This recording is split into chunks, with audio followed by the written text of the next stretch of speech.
Hi everyone, today I'm making a really simple card.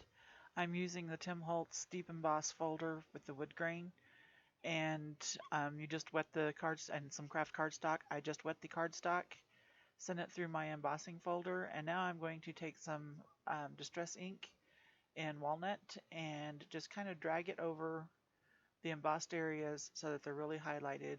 I'm hitting it a little harder in some spots because I want it to have a wood grain effect.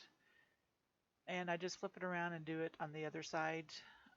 I wanted to kind of get down in between the boards so that it wasn't just the highlighted areas. So that's why I'm going over it in a couple of spots trying to get it a little bit darker. And now I'm just taking some Distress Oxide ink in Salty Ocean and uh, Blueprint Sketch, and I'm just blending it a little bit on a card, on some cardstock, just kind of in a circle.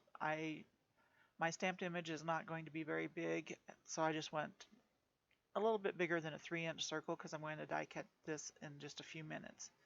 And as I'm doing my blending, it looks kind of splotchy, and I kind of want it that way. I just want it to have some depth and shadows and valleys and things like that. And I do wish I'd added some of the lighter blue over the top of this again because it ended up being darker than I wanted, but I didn't. Then I'm running it through my die cut machine with a 3-inch circle, and I'm putting it into my Tim Holtz stamp platform because I'm going to use a deep red rubber stamp. You can see the package off to the left there. It's a cling stamp, and it is of the moon, and I am a moon fan. I do a lot of things with moon stuff on it. And I'm just putting it on my circle and pressing down really hard to make sure that I get a nice impression. The foam underneath there is just to give it a little bit of cushion to help it have a nice solid print. And I'm happy with that print, and I don't need to do it again.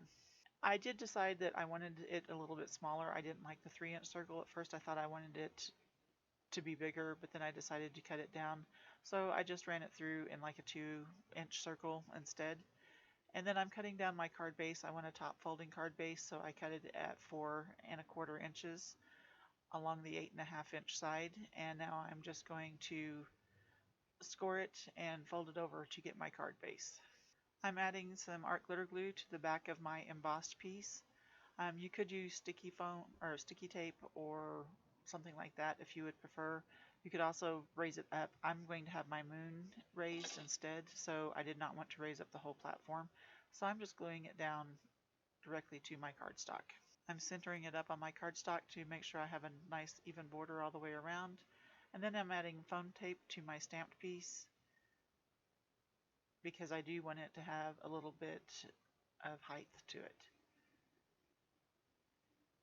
And then I just remove the backing from the foam tape and put it into the center of my card. I'm not adding any sentiments at this time because I use my cards for different things, and I like to add sentiments as I need them. I just really love this stamp, and I just couldn't resist making a very quick, simple card for this. Thank you very much. Please like and subscribe, and I hope you have a great day.